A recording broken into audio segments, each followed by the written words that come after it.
理想小學堂之買物業嘅流程。今日我想同大家講下關於買賣物業嘅流程係點啦。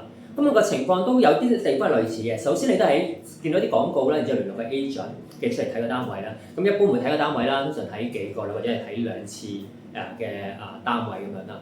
咁啊約咗出嚟睇完之後啦，咁覺得 OK 咁啊傾價啦，即係幾時我係咩價錢 OK 啊？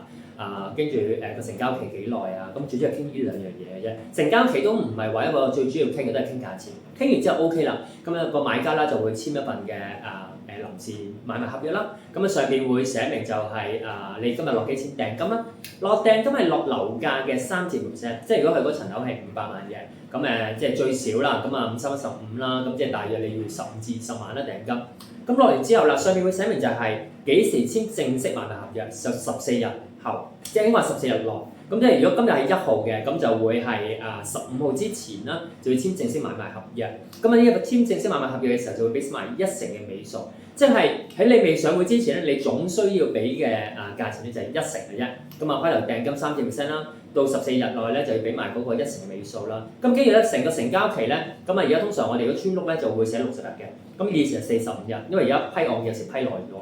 咁咩情況底下會耐啲嘅成交期咧？可能嗰個客人要求啦，佢可能資金周轉啦，要長啲成交期。而第二個最多嘅可能性就係個頂樓有僭建，甚至釘咗契，咁啊就需要個舊業主咧就係拆咗個僭建啦，然之後就去解除個釘契嗰個嘅法令啦，咁俾下一手業主係可以走去做按揭嘅。咁逢親呢啲嘅時候，你通常會寫3個月或者4個月嘅，咁啊穩陣啲啦。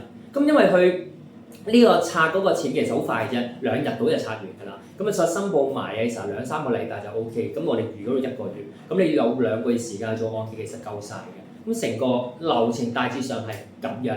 咁啊到去交易日嘅時候咧，如果係60日成交咧，咁就由你簽署個第1日去到60日後，咁即係2個月後啦。咁啊就係銀行咧會同律師樓會對數㗎啦。咁然之後就會佢哋只會交收㗎啦。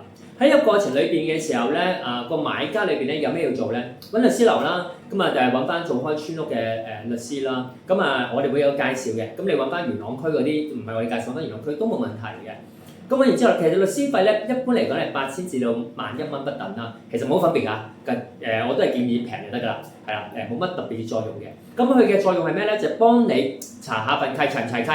齊唔齊契嘅意思咧，就係可唔可以做按揭啦？做得按揭就齊契㗎啦，係啦。咁如果你見到嗰個查冊嘅時候咧，佢今次咧唔係你第一個買入嘅，係之前已經有買家買過啦，亦都係上過會咧，其實你都放心啊。咁基本上都上到會，但係循例嗰個嘅律師咧都會 check 下嗰啲契齊唔齊啊，齊嘅時候咁就 OK。如果唔齊契咧，就可以有權去踢契嘅。咁到時嘅律師會同你講㗎啦。咁你知道律師費大約8000至11000蚊度。